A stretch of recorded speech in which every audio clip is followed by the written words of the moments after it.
네, 계속해서 크리스찬 베이직 오늘은 세 번째 시간입니다. 따라합시다. 무조건 감사합시다. 제 생각에 여기 이제 새 가족들이 많은데 새 가족들이 제일 먼저 배워야 될 단어는 이제 하나님 아버지, 또 예수 그리스도, 그리고 이제 다음 주에 성령 하나님, 이런 이름이고요. 그리고 우리 새 가족들이 제일 먼저 배워야 될 단어가 저는 감사합니다라고 생각을 해요. 우리 같이 한번 감사합니다. 세계적인 상담가고 저술가인 노먼 빈센트 박사에게 한번 남성이 찾아왔습니다. 이 남성이 찾아와서는 박사님, 저는 죽고 싶습니다. 그런 말을 하는 거예요. 그래서 빈센트 박사가 놀래서 왜 그렇습니까? 그랬더니 박사님, 저는 모든 걸 잃었습니다. 사업을 했는데 망해서 가진 게 하나도 없습니다. 그렇게 말을 하는 겁니다. 그 말을 들은 빈센트 박사가 빈 종이하고 볼펜을 주면서 선생님, 한번 선생님이 가지고 있는 것을 한번 적어보십시오. 그렇게 얘기를 했다고 해요.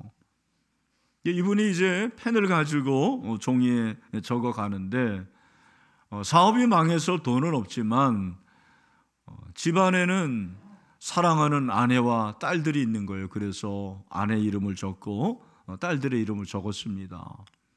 그리고 생각해 보니까 돈은 잃었지만 건강은 지키고 있어요. 그래서 건강, 또 옷을 내가 입고 있고, 그리고 신발을 신고 있고, 뭐 이런 식으로 자기가 가지고 있는 거를 적다 보니까 내가 많은 걸 가지고 있구나, 그렇게 깨닫고는 박사님, 제가 가지고 있는 것이 참 많네요라고 하면서 그 사무실을 떠났다라는 그런 일화가 있습니다. 혹시 이 자리에 나는 가진 게 없습니다, 정말 나는 모든 걸 잃었습니다 하고 생각하는 분들이 있을지 모르겠습니다. 그러나 우리가 가지고 있는 것이 훨씬 많다라는 것을 우리는 인정할 수밖에 없습니다. 우리 대한민국만 봐도 그렇죠. 대한민국이 아시는 대로 6.25 사변 이후에 최빈곤 국가였습니다. 유엔이 원조를 해주지 않으면 살 수 없을 정도로 그렇게 대한민국은 가난한 나라였습니다. 그랬던 우리 대한민국이 얼마나 잘 살게 되었는지 모르겠습니다. 정말 기적이죠. 놀라운 일입니다. 그래서 제 지인들이 미국에서 이렇게 와서 놀라는 게 몇 가지 있는데, 그 중에 하나는 휴대폰 인터넷이 어디서나 터진다라는 거. 미국에서는 생각할 수 없는 일이에요. 그리고 버스를 기다리는데 버스가 몇 분 후에 올지, 몇 번 버스가 오는지 다 전광판에 기록이 되잖아요. 깜짝 놀랄 일입니다. 그리고 뭐 의료 혜택이 얼마나 우리나라가 좋은지 모르겠습니다. 참 우리나라 좋은 나라입니다. 그죠? 살기 좋은 나라예요. 근데 여러분들은 아멘 하는 사람 별로 없잖아요. 이게 더 놀라운 사실은 이렇게 좋은 나라에 살고 있는데 정작 우리 국민들은 어디에서 살고 있다고 그래요? 헬 조선에서 살고 있다라는 거예요. 지옥에서 살고 있다고 그렇게 생각하는 사람들이 얼마나 많은지 모르겠습니다. 충격적인 것은 2020년도에 OECD 국가의 행복지수를 조사해 보니까 우리나라가 37개 국가 중에 35위를 했습니다. 평점이 5.85였어요. 10점 만점에 5.85였습니다. 그만큼 우리 국민들의 행복지수가 얼마나 낮은지를 알 수가 있습니다. 이렇게 동족상잔의 비극을 겪고 최빈곤 국가가 이렇게 잘 살게 되었는데, 그럼에도 불구하고 왜 행복하지 못할까? 왜 만족하지 못할까? 감사를 잃어서 그래요. 진정한 감사. 정말 저와 여러분이 감사가 회복되는 이 아침 되기를 소망합니다. 우리가 읽은 이 하박국은 선지서예요. 하박국. 우리 새가족들은 좀 발음이 좀 하박국인지 호박국인지 모르겠는데, 하박국이라는 이름의 뜻은 아주 거룩한 거예요. 하나님께 매어 달리는 자. 이 하박국이라는 이름은 하나님께 매어 달린다라는 뜻이 있습니다. 그러니까 이 하박국 선지자는 신앙의 문제를 가지고 하나님께 계속 질문을 해요. 크게 두 가지 질문. 1장에서는 왜 남쪽 유다가 이렇게 범죄하는데 하나님 가만히 내버려 두십니까? 또 하나는 2장에서는 하나님이 남쪽 유다를 벌하신다고 하는데 왜 바벨론에 하필이면 이방 바벨론에 의해서 멸망을 당하게 하십니까? 라고 그렇게 질문을 하는 거예요. 그 질문에 대해서 하나님의 대답은 아주 간단했어요. 2장 4절에 나오는 유명한 말씀이죠. 따라합시다. 오직 의인은 믿음으로 말미암아 살리라. 할렐루야.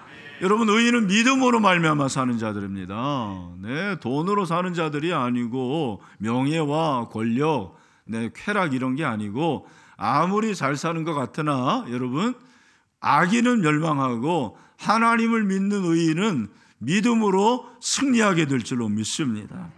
그러니까 이 답을 얻은 다음에 완전히 바뀌는 거예요. 1장, 2장과 3장의 분위기가 완전히 달라요. 1장, 2장은 계속해서 의문을 가지고 하나님께 질문하고 그리고 하나님께 의하심을 가지고 있는데 확신을 갖게 되니까 오늘 3장 1절에 보면 시기 온옷에 맞춘 선지자 하박국에 뭐라고 그럽니까? 기도가 나오는 거예요. 그런데 이 기도가 특별한 기도인 것은 시기 온옷에 맞춘 기도라는 거예요. 시기 온옷이 뭐냐? 학자들도 정확히 모른다고 그래요. 왜냐하면 구약 성경에는요, 한 번만 사용된 단어들이 수천 개가 돼요. 시가서에만 4,000번이라고 제 친구 구약학자가 얘기하더라고요. 그런데 시기 온옷이 한 번 사용했는데 이게 뭔지 모르나 유추해 보니까 19절에 보면 이 노래는 지휘하는 사람을 위하여 내 수금에 맞춘 거다. 수금이 뭐예요? 악기잖아요. 악기라는 것 좀 아시죠, 여러분? 예, 시기 온옷도 아마 악기일 것이다, 그렇게 생각을 해요. 그러니까 하박국 선지자가 그렇게 질문을 가지고 회의를 갖고 하다가 하나님께서 의인은 믿음으로 말미암아 살리라라는 이 믿음을 가지니까 그의 그 회의와 질문이 기도로 바뀌게 되는 거죠. 근데 그 기도는 찬양의 기도였습니다. 찬양으로 하나님께 영광을 올려드리는 거예요. 그 찬양의 절정이 이제 우리가 읽은 16절부터 나오는데 16절에 보니까 내가 들었으므로 내 창자가 흔들렸고, 여러분 지금까지 인생을 살면서 창자가 흔들릴 정도로 그렇게 충격적인 얘기를 들어본 적 있나요? 저는 없었던 것 같아요.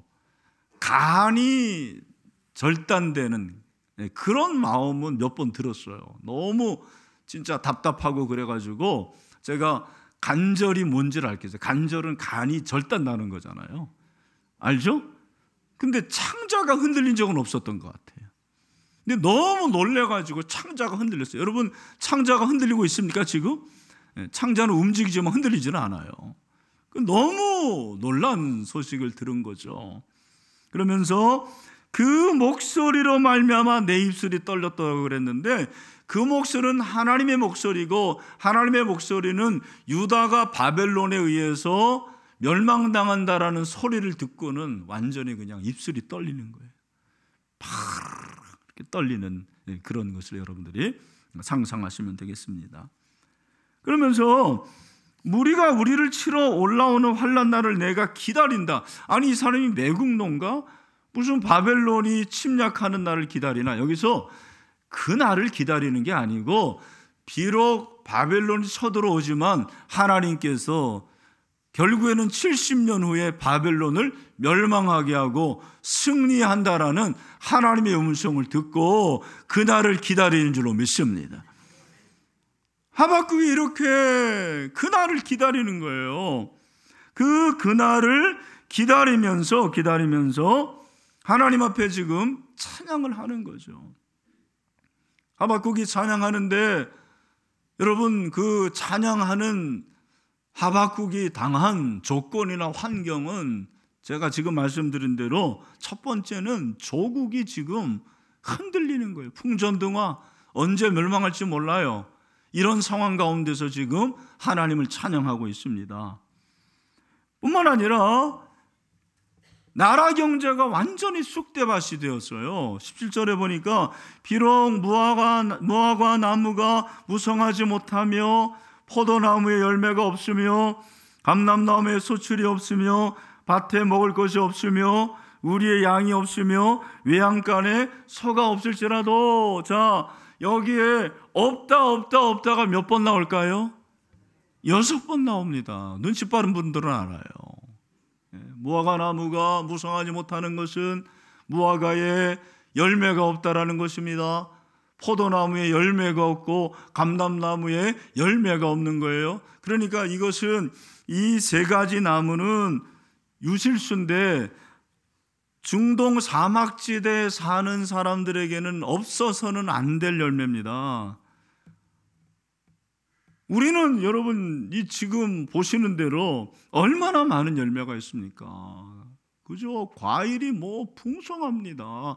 사과, 감, 배, 뭐 대추, 뭐 심지어 호박까지 해가지고 얼마나 열매가 많습니까? 그러나 팔레스타인 지방에서는 기껏 해봤자 세 가지예요. 무화과나무, 포도나무, 감람나무, 이 열매가 있어야 된다라는 거예요. 근데 이 열매가 다 없어요. 왜? 가뭄이었겠죠. 그리고 이 재앙으로 인해서, 자연재앙으로 인해서 완전히 땅이 황폐되는 것을 볼 수가 있습니다. 하나님께 드릴 추수 열매가 없어요. 우리는 추수 열매를 드리는데 그 당시에 하박국 선지자의 시대의 사람들은 가을이 됐는데도 하나님께 드릴 게 없는 거예요. 자기들이 먹을 것도 없는 거죠. 더군다나 밭에 먹을 것이 없습니다. 우리의 양이 없고 외양간에 소가 없어요. 소와 양은 그들의 또 필수 자원 아닙니까? 아마도 질병으로 인해서 소와 양이 죽었을 것입니다. 그리고 도독대가 침입해가지고 아마 이 소와 양이 없어졌겠죠. 그러니까 처음에는 있었는데 없어지니까 더 힘든 것입니다. 모든 것이 없어요. 이렇게 없는 거를 뭐라고 그래요? 일도 없다, 그렇게 얘기를 합니다. 일도 없는 거예요. 그야말로 정말 아무것도 없습니다. 모든 것이 없다라고 말할 수가 있습니다. 아마 여러분 가운데 이 정도는 아니지만 상실을 경험하는 분들이 굉장히 많을 거예요. 사랑하는 사람이 떠나고 내가 열심히 일했는데, 사업했는데 영업이익은 하나도 없고 사업을 접어야 될 것 같고, 열심히 직장에서 일했는데 월급은 적고, 그리고 통장에는 마이너스, 그래서 마이너스 카드를 써야 되고, 열심히 공부해서 시험 치렀는데 합격은커녕 소식이 없는 불합격의 소식으로 인해서 얼마나 힘든 사람들이 많은지 모릅니다. 여러분, 이런 환경에 처하면 어떻게 해야 될까요? 무엇이 정상입니까? 울어야지 정상이에요. 울어야 되고 원망해야죠. 불평해야죠. 한탄해야죠. 어떤 사람은 하나님께 욕하는 사람들도 있을 줄 몰라요. 그게 정상입니다. 근데 하박국 선지자는 다 없는데, 모든 것이 없는데, 없는 가운데서 놀라운 고백을 하고 있는 거죠. 그 고백이 바로 17절의 고백이에요. 우리 17절 말씀 다 같이 다시 한번 읽겠습니다. 시작. 비록 무화과 나무가 무성하지 못하며 포도나무에 열매가 없으며 감람나무에 소출이 없으며 밭에 먹을 것이 없으며 우리의 양이 없으며 외양간에 소가 없을지라도. 아멘. 다 없는데 없습니다가 아니고 맨 마지막에 뭘로 끝나는 거예요? 없을지라도. 아멘. 비록지라도. 여러분 17절을 원어로 보면 비록이라는 키라는 접속사가 이 전치사가 있는 거죠. 그죠? 그래서 이 비록이라는 것이 비록이라는 이 단어가 있어서 다 없을지라도예요. 상황이 너무 고통스럽고 가진 것 없고 있던 것도 없어졌는데 그럴지라도 믿음의 고백을 하고 있는 거죠. 없을지라도. 우리 18절 말씀 오늘 본문의 핵심 구절이라고 생각합니다. 다 같이 크게 시작. 나는 여호와라 말미암아 즐거워하며 나의 구원의 하나님으로 말미암아 기뻐하리로다. 아멘. 여기 보면 두 번의 말미암아가 나와요. 여호와로 말미암아 나의 구원의 하나님으로 말미암아. 아멘. 여러분, 저는 오늘 이 말씀을 통해서 중요한 사실을 깨닫습니다. 모든 것이 없을지라도 얼마든지 감사할 수가 있습니다. 여기 즐거워하고 기뻐한다라는 것은 아주 강한 표현이에요. 기뻐하고 즐거워한다, 다른 말로 감사하는 거죠. 모든 것이 없을지라도 나는 하나님께 감사합니다. 찬송합니다. 그렇구나. 감사는 조건의 문제가 아니구나. 감사는 조건의 문제가 아니라는 걸 알 수가 있습니다. 모든 상황 다 열악하고 그리고 모든 것이 없는데도 나는 즐거워하고 기뻐합니다. 이런 믿음이 있어야 될 줄로 믿습니다. 데살로니가서 5장 18절 잘 아는 말씀이에요. 다 같이 시작. 범사에 감사하라. 이것이 그리스도 예수 안에서 너희를 향하신 하나님의 뜻이니라. 아멘. 이 범사는 원어 성경을 보면 모든이에요. 그리고 각각이에요. 전부입니다. 전부 감사하라는 거죠. 모두 감사. 어떤 것이 아니고 특별한 것이 아니고 모든 것이 감사입니다. 여러분, 무조건 감사입니다. 무조건 감사입니다. 저는 결혼 생활도 마찬가지로 생각해요. 우리가 결혼할 때 성혼 선언하잖아요. 누구누구를 기쁠 때나 슬픈 때나 강건하나 병들거나 부유하거나 가난할 때 언제든지 아내를 존중히 여기고 그를 귀히 여기겠습니까? 그렇게 물어보잖아요. 그럼 여러분 뭐라고 그러셨어요?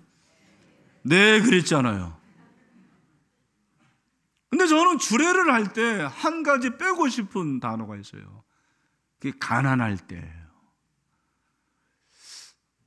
내가 주례했는데 가난하면 어떡하나. 근데 인생을 살다 보면 돈이 잘 벌릴 때도 있지만 돈을 잃을 때도 있어요. 가난할 때도 있습니다. 건강할 때도 있지만 병들 때도 있죠. 왜 없습니까? 행복할 때도 있지만 불행할 때도 있는 거예요. 근데 여러분, 모든 상황 가운데서 하나님 우리 아버지가 되십니다.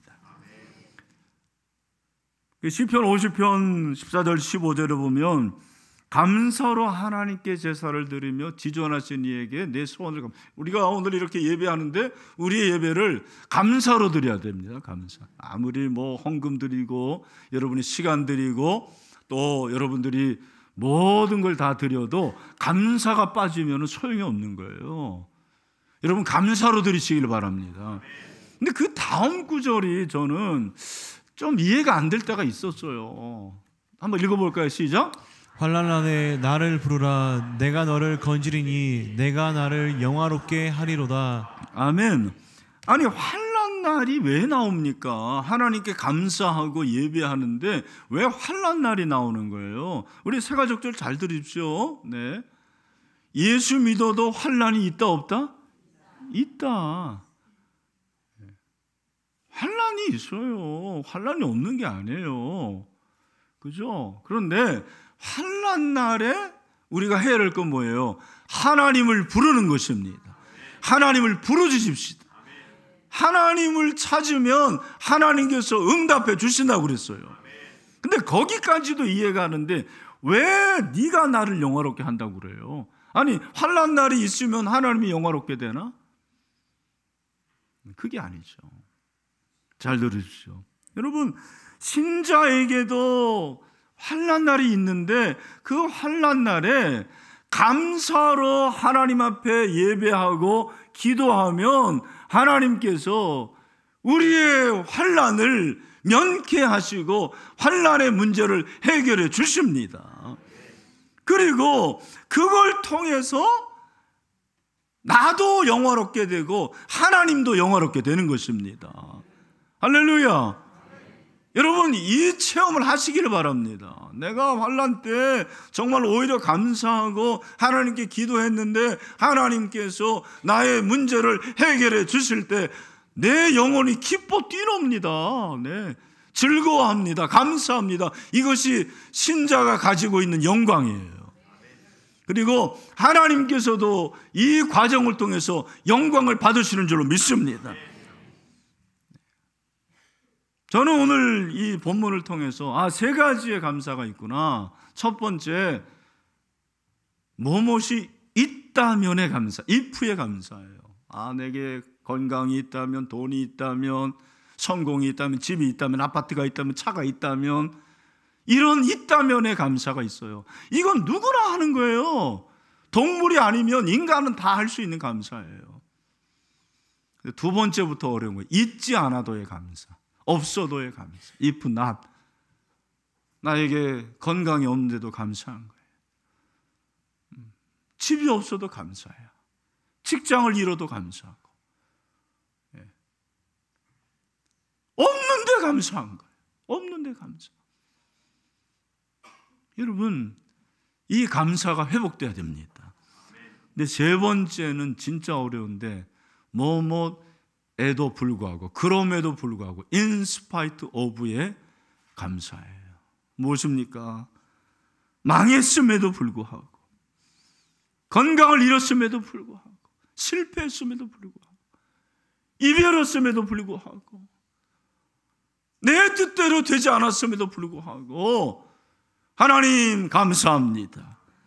무조건적인 감사, 이것이 진정한 감사라는 것입니다. 여러분, 하나님은 이 감사를 원하십니다. 우리에게 이런 감사가 회복되기를 소망합니다. 그러면 어떻게 이렇게 무조건적으로 감사할 수 있나? 무조건이 합니까? 아니죠. 어떻게 무조건 감사할 수 있느냐? 저는 18절에 답이 있다고 생각해요. 나는 여호와로 말미암아, 구원의 하나님으로 말미암아, 하나님으로 말미암아 우리는 무조건적으로 감사할 수가 있습니다. 이 말미암아가 우리말 성경은 말미암아인데 원어 성경을 보면 여호와 안에서의 안에서, 이 베라는 전치사를 썼어요. 여호와 안에서, 구원의 하나님 안에서. 여러분, 돈 안에서는 무조건 감사가 안 돼요. 세상 안에서는 무조건 감사가 안 됩니다. 이 땅 안에서는 무조건 감사 안 돼요. 딱 하나, 하나님 안에서 감사할 수가 있습니다. 하나님 안에서, 하나님과의 연합, 하나님과의 교제, 늘 하나님, 그 하나님이 주시는 그 평안으로 인해서 감사할 수가 있는 거죠. 이것은 나의 의지가 아닙니다. 나의 공로도 아닙니다. 나의 노력이 아닙니다. 나의 조건이 아닙니다. 환경이 아닙니다. 특별히 구원의 은혜는 더 그래요. 구원의 하나님의 은혜. 그죠? 우리가 율법으로 어떻게 구원받을 수 있습니까? 그렇게 우리는 대단한 자들이 아니잖아요. 오로지 하나님의 은혜입니다. 에베소서 2장 8절 9절에서 놀라운 말씀을 하고 있잖아요. 우리 특별히 새 가족들, 여러분이 구원받은 것은 하나님의 은혜로 받는 거예요. 자, 시작. 너희는 그 은혜에 의하여 믿음으로 말미암아 구원을 받았으니 이것은 너희에게서 난 것이 아니요 하나님의 선물이라. 행위에서 난 것이 아니니 이는 누구든지 자랑하지 못하게 함이라. 아멘. 제가 한번 물어볼게요. 여러분 지금까지 감사 헌금을 드리셨는데 내가 구원받은 거, 구원의 은혜 때문에 감사 헌금 드리신 분 한번 손 들어보세요. 네, 몇 분 계시네요. 제가 이번에 그 새벽 기도 때 그랬어요. 히브리서 그 6장의 말씀을 가지고 우리가 율법으로 구원받은 게 아닌데 은혜로 구원받았는데 우리가 해야 될 것이 무엇이냐? 감사다. 그래서 이번에 감사헌금을 드릴 때 추수감사 줄 때 특별히 구원의 은혜로 인해서 감사합니다. 그렇게 감사하자고 그랬어요. 실천하신 분이 몇 분 있는 것 같아요. 저도 일부러 추수감사헌금 봉투에 구원의 은혜 감사합니다. 또 저는 매주일 감사하기 때문에 그 감사에도 봉투에도 구원의 은혜 감사합니다. 그렇게 적었어요. 우리 새가족들 들으십시오. 로또에 당첨된 것과 비교할 수 없을 정도로 여러분은 하늘나라의 복권에 당첨이 됐어요. 그래서 구원 얻게 된 줄로 믿습니다. 천국 가게 된 줄로 믿습니다. 이것이 감사가 돼야 돼요. 이 감사가 희미해지면 여러분의 신앙은 지금 문제가 있는 거예요. 병든 신앙이에요. 내가 세상에서 잘된 서는 감사한데 내가 구원받은 것에 대해서는 나는 뭐 별로고 무감각하다. 그런 거 문제가 있는 거 아닙니까? 우리 신일교회 모든 성도들은 구원의 감격이 충만하기를 원합니다. 하나님이 우리를 구원해 줄 뿐만 아니라 우리의 삶 속에서 늘 구원의 은혜를 베풀어 주십니다. 우리를 살려 주십니다. 우리에게 은혜 주십니다. 좋은 것을 주십니다. 특별히 건강을 주십니다. 건강도 하나님의 손에 있습니다. 네, 아시는 분은 아시겠지만 지난 10월 20일 제 아내가 얼굴이 이상하다고 그래가지고 왜 그런가 그랬더니 대상포진이 왔어요. 그래서 저는 솔직히 회개합니다. 죄송합니다. 성도들 중에서 대상포진 걸렸다 그러면 나는 눈 하나 깜짝 안 했어요. 나도 10년 전에 걸려본 적 있는데 그때 아무것도 아니더라고요. 웬걸 이 바이러스가 얼굴에 왔어요. 네. 그래서 눈까지 침투돼가지고 처음에는 몰랐죠. 근데 하나님께서 참 감사한 게 입원을 시켜야 되겠다는 마음을 주셨어요. 입원해야 되겠다. 그래서 권사님 한 분의 도움을 받아가지고 분당 차병원에 입원이 됐습니다. 그리고 월요일 날 입원하고 화요일 날 밤에 늦게 연락이 왔어요. 안압이 높아져가지고 당장 안압을 낮춰야 되는데 근데도 신장이 안 좋다라는 거예요. 잘못하면 투석을 할 수 있다고 그래서 제가 바로 우리 장로님들, 우리 권사님들에게 부탁했습니다. 중보기도. 여러분, 중보기도가 최고입니다. 네, 하나님께서 그 밤에 신장의 그 치수가 낮아졌어요. 그래서 안압을 낮출 수가 있었습니다. 근데 나중에 알고 보면 72시간 골든타임을 놓치면 녹내장이 생겨가지고 실명할 수가 있다라는 거예요. 제 아내도 그런 생각했대요. 아이고, 이제 우리 남편 얼굴도 못 보나. 우리 꿀빵이 이제 태어날 텐데 꿀빵이라고 있어요. 하여튼 걔도 못 보나. 네, 지금도 생각해 보면은 하나님의 은혜입니다. 하나님은 구원해 주십니다. 오늘 19절에 보니까 주여는 나의 힘이시라. 여러분, 하나님이 힘이십니다. 여기 힘이라는 단어를 보니까 견고하다, 강하다. 여러분, 하나님이 강하십니다. 인간은 강하지 않아요. 인간은 연약합니다. 근데 무조건적으로 감사할 때 하나님의 힘이 나타납니다. 제가 꽤 오래전에 본 책인데 거기에 그 월드 비전의 회장 리처드 스턴즈 목사 그 간증이 있어요. 그 월드 비전이 원래 이제 한경주 목사님하고 같이 이렇게 만든 거예요. 우리나라가 이제 최빈국가 했을 때 아이들 그 선교를 위해서. 근데 리처드 스턴즈 목사님이 여러분 IT에 대지진이 일어났잖아요. 그때 그 다음 해에 이제 가서 이제 구호품 전달하고 막 이렇게 하는 가운데서 그 포토 프린스라는 지역의 어느 교회를 이제 방문을 했는데, 뭐 대지진이니까 건물이 완전히 다 무너지고, 그리고 교회 건물이 없고 그냥 하얀 방수 판넬 있잖아요. 그걸로 해가지고 간이 예배당을 만들어가지고 거기서 이제 주일날 예배를 드리는데, 이야, 거기서 놀라운 걸 봤다라는 거예요. 한 30살 정도의 그 여인인데 오른팔이 없어요. 그리고 왼다리도 없어요. 지진 때문에 그렇게 장애를 입은 거죠.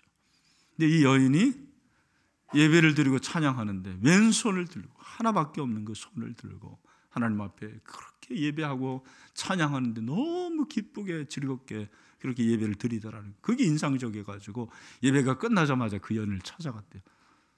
내가 보니까 당신 오른팔도 잃고 왼다리도 잃었는데 어떻게 그 장애의 몸으로 하나님을 그렇게 즐겁게 찬양하고 예배할 수 있냐 그랬더니, 이 여인이 하는 얘기가, 나 올해 32살인데 딸이 둘이 있습니다. 근데 이번에 대진으로 인해서 내가 죽다 살아났습니다.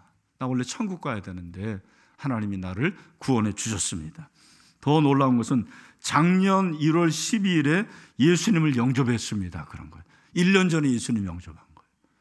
구원의 은혜가 너무 감사하고 또 나를 살려주신 은혜 감사해서 내가 이 불구의 몸으로 하나님께 찬양을 올려드립니다. 그렇게 고백을 했다라는 것입니다.